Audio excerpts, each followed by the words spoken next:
Today I'm going to tell you about this hard wax beads. I like these individual hard wax beads. You will need a container to put them in. This container will not be able to be reused. You can purchase a wax container from a beauty supply, or you can use a silicone bowl, but make sure it's a bowl you are not going to use for anything else. If you use the silicone bowl, you can heat it in the microwave. Be very careful. Let it cool a little bit and test it before you put it on your skin. You can burn yourself. You want to be careful about that. I have a wax warmer. They're not too bad. You can purchase you a wax warmer to use if you plan on doing this very often. So there's my wax warmer. So these beads, as you can see, as they melted, they turned this dark blue. So this hard wax works really well on larger areas. You wouldn't want to use a hard wax on your eyebrows. You could, it wouldn't work as well on a thin area, a thin line like on eyebrow. But this will work on underarm, bikini area, your legs, your arms. I'm going to show you on my arm. I already did a spot right there to test it out to make sure I didn't have any reaction. You should test a small area first to make sure you don't have any problems with it.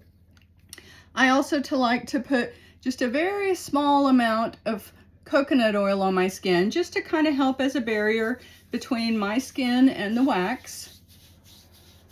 You want to rub it in. You don't want your skin to be oily. You just want to give it a little bit of a barrier. I usually like to twirl mine, just kind of to let it cool a little bit before I put it on my arm. You want a nice thick layer, because you need to be able to grab a hold of it to pull it off. So if you didn't get enough, no problem. Do it again. Add a little more.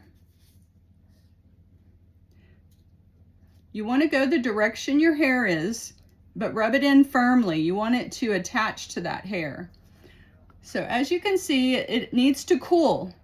And as it's cooling, it gets a little more opaque. It's not as see-through. And you can touch it. When it's not sticky anymore, it's ready to pull. So once it's not sticky like that, that's the good thing about hard wax, is once it cools, it's not sticky anymore. So you just lift an area at the bottom. That is a little bit painful because you're pulling on your hair, but you just grab a hold of that. You want to pull the opposite direction you put it on. You put it on with the hair growth. You want to pull it off the opposite direction. Do it quick, like you're ripping off a Band-Aid. As you can see, that hair in there, it works great. You can see the area on my arm where I peeled it off. I highly recommend these wax beads if you plan on doing any at-home waxing, large areas, underarms, bikini area, legs. This works great. I highly recommend it.